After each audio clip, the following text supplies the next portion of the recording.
My first girlfriend that I ever had wore a blue dress. Shut up.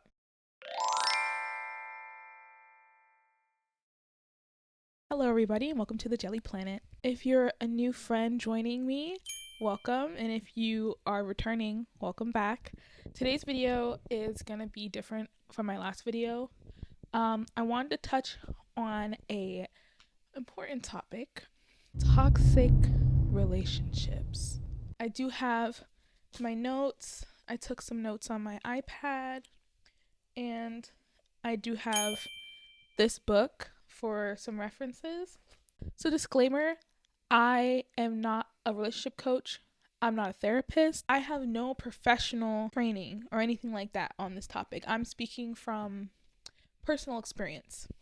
Let's get right into it. So first, how do we know that our relationship is toxic? So the first trait I want to talk about is blowing up over very minor inconveniences. So what does this look like? You guys are hanging out right at home. Maybe you're reading your book and your partner's getting ready to go somewhere. They got their shoes. They're all dressed up. You know, they're ready to go. Can't find their sunglasses. And they're looking. They start freaking out. Where are my sunglasses? Where are my sunglasses? I think you wore them yesterday. Where'd you put them? Maybe they're still in your car. No, you wore them. I think you had them. You had them like 2 weeks ago, and you probably broke them. Blah, blah. And they're freaking out, right? Over something really minor. This could also look like expressing aggression over things that are really trivial and don't matter, like getting ice out of the fridge and an ice cube hits the ground. Oh my God. Or maybe the ice doesn't come out at all. Just really, really minor inconveniences are the worst things that could happen to this person. If you wake up each morning and have to think, what kind of mood is my partner in today? There's something wrong. Your partner's mood shouldn't affect the outcome of your day. When I was in my toxic relationship, I would dread going over. I'm like, okay, I'm going to hang out with them. And I'd sit outside in my car and they would eventually call me like, I can see your car. Like, why aren't you coming in? And I'd be like, oh, I'm on the phone or something. Because I'm like, I don't want to go in there. The next trait is that everything is your fault. Everything is your fault. We go back to the sunglasses, right? They can't find their sunglasses, which must mean that you had them. They tend to put all of their problems onto you and minimize their own mistakes. They're not going to focus on the fact that maybe they left their sunglasses in the car, or maybe they lost them themselves, because they feel they're not here. This can't be my fault. I'm going to minimize my mistakes. It doesn't matter what's true. It only matters about how they feel in that moment.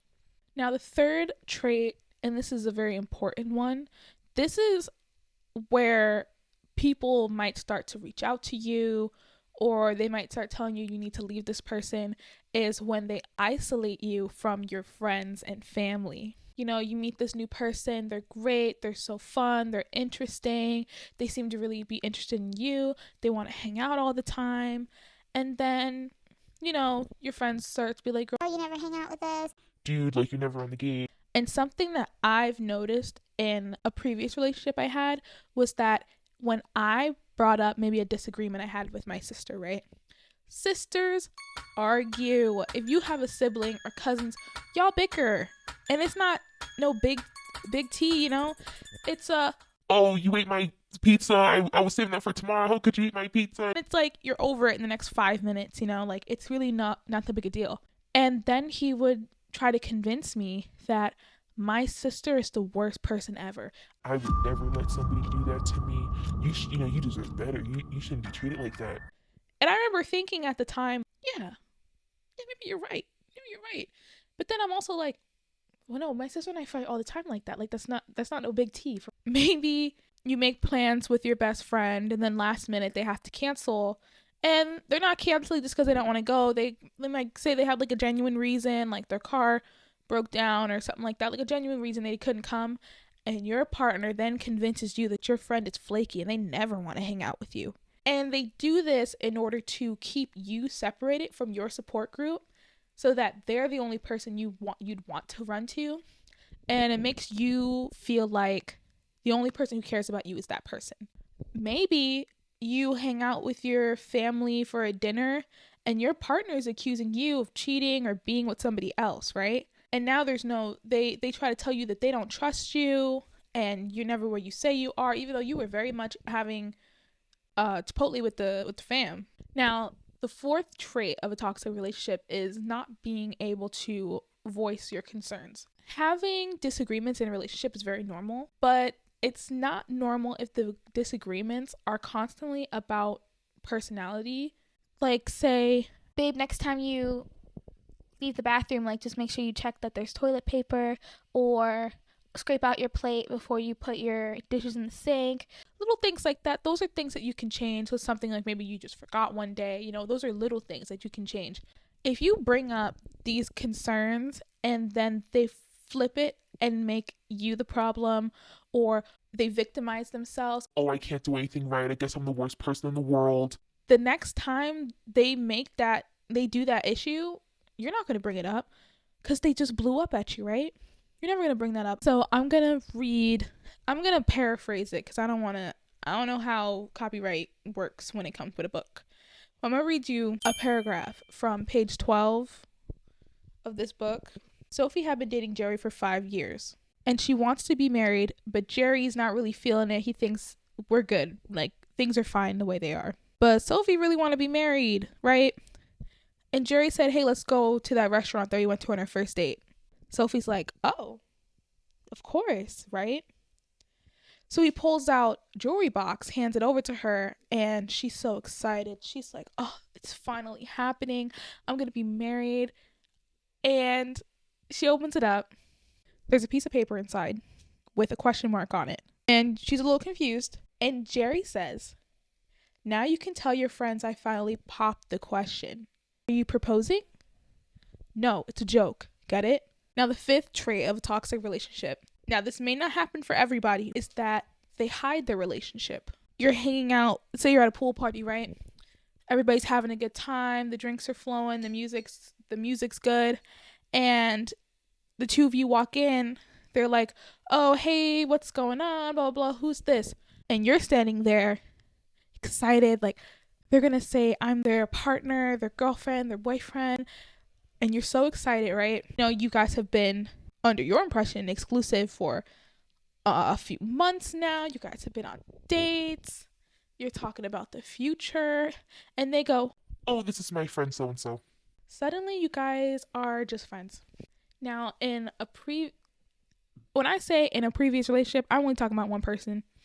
They did not like PDA, which is fine, which is very, very, very fine. I want to, at the bare minimum, stand next to you while we're shopping. This man would be in a completely separate aisle, probably not even on the same side of the store as me, and then would tell me that we'll meet back up at the exit or by the car. Like, in public, we were complete strangers. You would have never thought we came in the same car together.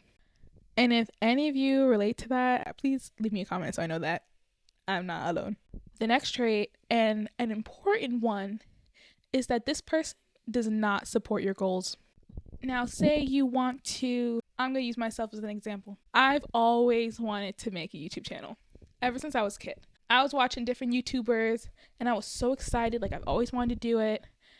But, you know, I was a minor at the time and I was like, let me wait till I'm like of age, you know, before I post like content.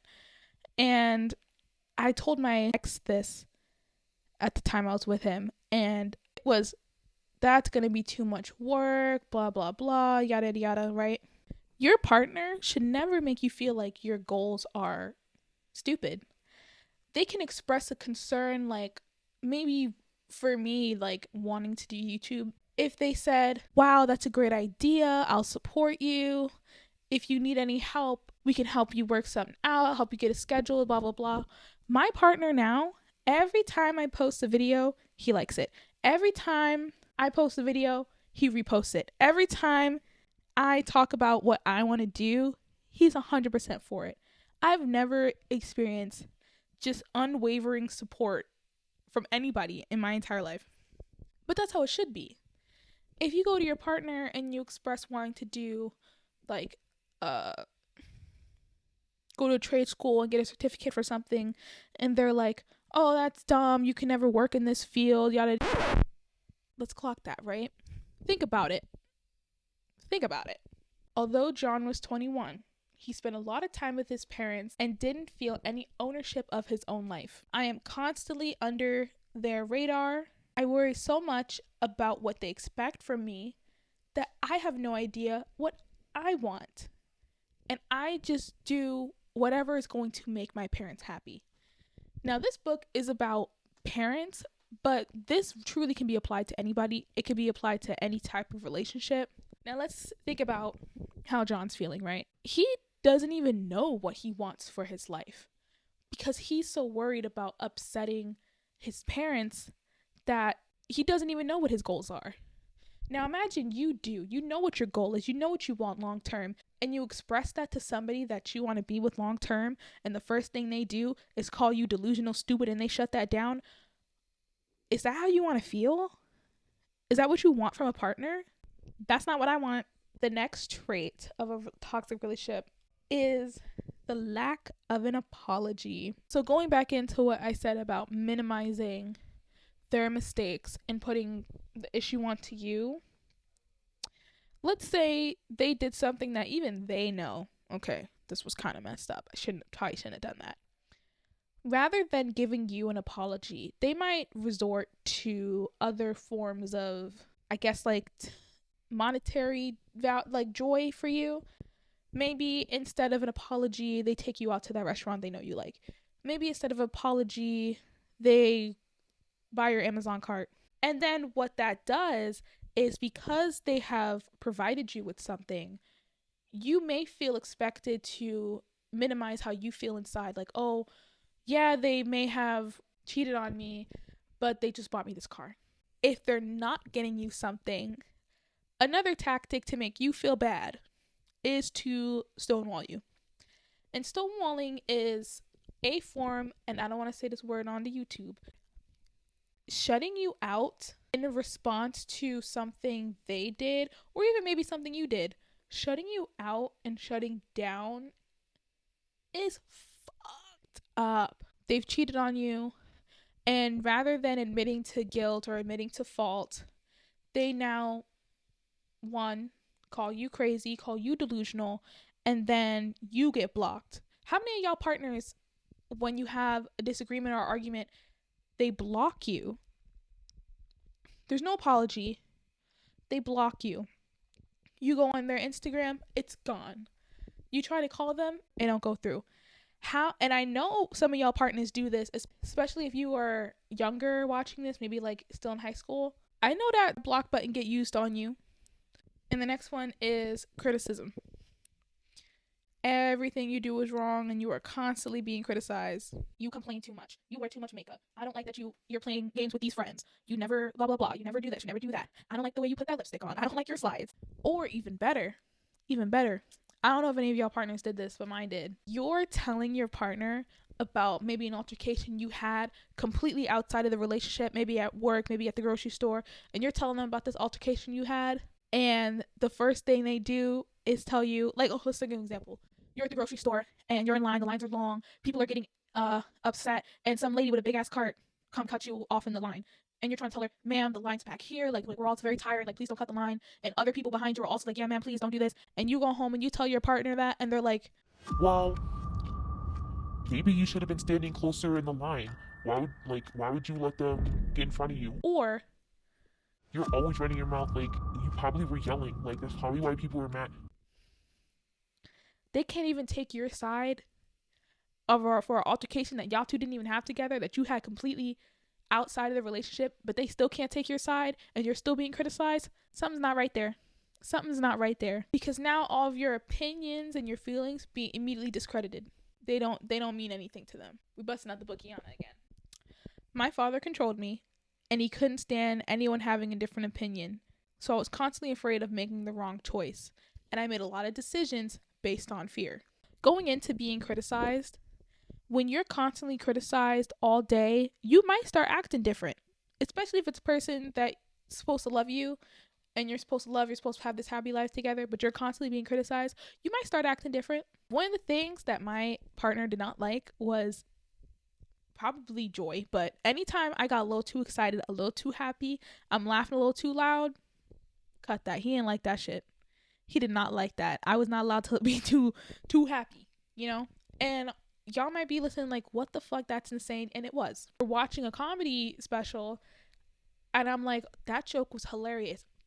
But let me try to contain myself from laughing too hard. Because if I laugh too hard at that comedy show that everybody's laughing at, now ain't shit funny. Ain't shit funny. I just think that, you know, you just don't have to laugh that fucking loud. Like, Damn. And some of y'all know, some of y'all with big families, y'all cackle, y'all laugh, y'all are hollering. So now I'm sitting there thinking, okay, don't laugh too loud. But is that not nonsense? Is that not crazy? Sit and think about your relationships. Maybe he listened to a podcast you don't particularly like, but you're not allowed to challenge him on it, right? And because they don't like different opinions or anything like that, typically conversations probably surround them, right? When they don't want to hear, let me give y'all a great example. Of this, right? I remember I used to, just the typical, you complain about work, whatever. I would complain to him about work and he would never want to hear it. He starts working the same place I work and he starts complaining about them same things I was complaining about. I'm thinking, okay, we can go back and forth. We're both upset about the same thing, right? This is a similar opinion. No, he didn't want to hear me complain about it. Because it was, oh my god, you always complain about this. Like, this is always the same thing. Like, it's always the same thing with you. And then I'd shut up, I'd be like, okay. Only for him to then say basically all the same stuff I was just saying. And now you're complaining at me about stuff we could be complaining about together. This is supposed to be a community. I'm thinking I'm about to have that with this person. Like, oh, we're complaining. And then I think I called him out on it one day. Like, you complain about this one particular employee all the time. But when I was complaining about them to you, you didn't want to hear it. But now you're here and you're complaining about them and I'm expected to listen. Because you always complain about... Nope. I done put gas in the fire. And now that takes us back to my second point that everything's your fault. Because now, while we're having the same complaints, he's going through the same thing I was going through with the same exact situation, same exact complaints. My complaints are invalid because the issues that I was having with this person, despite them being the same issues, had to be my fault in some way, shape, or form. Now, my last point, it's a little bit more serious, but I don't want this to be too serious of the video. Like, I want it to be a serious video, but I want you to hear me, so I don't want to come at you like, you gotta do X, Y, Z. You're never gonna be happy. I don't want to be too serious, because we're friends. We're buddies, right? I think the best part about getting out of my relationship was the friend I had at the time. We was kikiing, and it made it easy. Now, last point I'm going to make about if your relationship is toxic is trauma bonding. When your partner takes their trauma and uses it as a weapon. Now, I feel like people can weaponize trauma, right? Purposefully. For some people, they can tell you about their trauma and it'll explain some of their behaviors and then you can work through it. But in this case, I'm talking about people who are aware of their trauma and weaponize it. And they use this trauma to control you and your actions. I don't want you to wear that dress to the club because my first girlfriend that I ever had wore a blue dress. Shut up. Anything where they try to make a boundary that's not really a boundary, because you can't make boundaries that dictate how other people move. So that was my final point. Now that we have had a key assessment about whether your partner is toxic, I'm not going to say if 2, 3, 4, if even one of these things applies to you, this relationship is not going to work. I want you to clock in, right? Let's lock in for a second. The sunk cost fallacy in terms of a relationship is the idea that the amount of time, money, love invested into something is worth seeing it through. Oh, but Alyssa, I spent 3 years with them. I don't want to end it just yet. Like, what if they change? What if it's better? It's been 3 years. You've invested enough and it's time to cut your losses. There's no medal at the end of the journey for staying with somebody that you are unhappy with. There's no reward. You've made the investment and sometimes the investments don't work out. What would you rather lose? If you have $10 that you put into a project at first, but now this project's been running for like a couple weeks and you have now put in $50 into this project and you still haven't figured it out yet, go ahead and cut the project. If it didn't work for the last however many months, weeks, or years, It's not going to start working in the next 2 hours. It's not going to start working in the next year. It's not going to start working in the next 3 months. Having a child is not going to change them. Getting a pet is not going to change them. Signing a lease together is not going to change them. Locking them down even further is not going to make them change. Now, if you already have kids, if you already have that lease, if you already have that pet, then this is just going to have to be an exit cost. You can manage the guilt. The guilt you can manage later. They might be a great parent right now, but if you're not allowed to have your thoughts, feelings, and opinion, what makes you think your kid's going to be able to have thoughts, feelings, and opinions? If you can't operate on a day-to-day basis without having to know what kind of mood your partner's in, at some point your kid's going to start moving like that too. We don't want that for the babies, and you shouldn't want that for yourself. Now, leaving a relationship is going to be different depending on different situations. If you are in a dangerous situation, I will leave links and resources in in the description box for you. So the first thing I want you to do is we're going to reflect on how we feel in the relationship. Are we happy? Probably not. Are there some good days? Sure. But what is the ratio from good days to bad days? Because if the bad day ratio is way higher than the good day ratio, then the good day ratios really don't count for real. You're being treated badly. You're not allowed to have your own thoughts and feelings. You're not allowed to leave the house in certain outfits. You're not allowed to play certain games. You're not allowed to hang out with certain people. Your life is now being dictated. And does that make you happy? And the last thing I want you to reflect on is 20, 40, 50 years down the line, will this have all been worth it? 20 years down the line, 20 more years with this person who probably don't even really like you for real. Is it gonna be worth it? Are you gonna be 20 years down the line being like, yeah, I'm happy I stayed with this person who treats me badly, calls me names, doesn't support me. You know what? This was all worth it. Now, the next thing I want you to do, and this might be a little hard, because it was hard for me. I want you to think about any role you personally played in this relationship. Every once in a while, when I started to know that my ex did not really like me, sometimes I'd egg him on purpose. I think a lot of women mentally check out of a relationship before they physically check out. I think after 8 months I was done. I just stuck around. Now that was on me. I did not have to stick around knowing this man did not like me, knowing I did not like that man. I didn't have to stick around, but for some reason I did, and that was my fault. I should have called it quits, like I'm telling you guys. So to assess your role you played, were you acting your true self? When you think about your inner child, would you want this for them? When they went low, did you go lower? When they went low, did you go to hell? Because I did. Acknowledge your part in the relationship, because sometimes acknowledging that kind of makes it easier to leave. Like, you know what? I probably didn't help in this relationship either. I do want to talk to you guys about self-esteem. If you have low self-esteem, you might think anybody you get is going to be a blessing.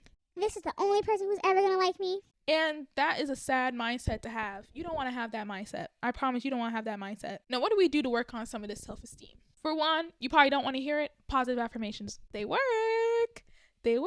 Positive affirmations don't have to be you standing in the mirror saying stuff 8, 7, 12, 11 times. Because those were the affirmations that I found the hardest. I found those the most difficult, was looking at myself and trying to tell myself, you're worthy, you're beautiful, you're gorgeous. So rather than looking in the mirror and trying to tell that to myself, I wrote it down. I have 2 journals. These journals span over the course of 6 years. Your journal can be anything you want it to be. I got pictures in my journal. I draw in here. And I would write down things like, you're worthy, you deserve more, things like that. And let's say even that, you're not ready for that yet. Your positive affirmation could be listening to music that is positive. This could be songs that are upbeat with good messages, or in my case, Megan Thee Stallion songs that make you feel good, songs that make you feel hot, sexy, gorgeous, songs that make you feel smart, songs that make you feel empowered. I would consider that a positive affirmation. And I want just listen, sing that song, play that song in the morning, play that song on your way to work. You will feel better. And then when you're ready, you can start writing it down. I 1000% recommend a journal. Write down how you feel about your relationship. Write down the person you want to be when you're out of this relationship. Write down the person you were before you were in the relationship. There might be things you used to do that you don't do no more. Now next, let's assess your resources. Your resources is also your family and friends. When you are ready to leave this person, I don't recommend, now this might be for some of my younger viewers, I don't recommend making no Instagram story or post. I don't recommend that, because what you're about to do might be very difficult for you, and you probably don't want to have a bunch of people in your business for real. I could see, tell your family if you have family members you trust, tell maybe 1 or 2 friends, so that way you have your support group ready for when, hopefully not, but if things hit the fan, you have your support group ready. I want you to not worry about that sunken cost. You getting out of this situation, even with the sunken cost in mind, we're going to turn that sunken cost into an exit cost. This is what it takes to leave, and it's going to be okay. Put that in your journal. It's going to be okay. You're going to be upset because your routine is going to be uprooted. You're not going to be getting nasty messages from this person. Well, you might if I had to change my number. So don't allow them to contact you anymore. This person no longer exists. It might be hard if you see them in person or maybe you see them at work. This is what your support group is for. Go ahead and cry. Go ahead and scream into that pillow, because you're just gonna need to. You're going to need to.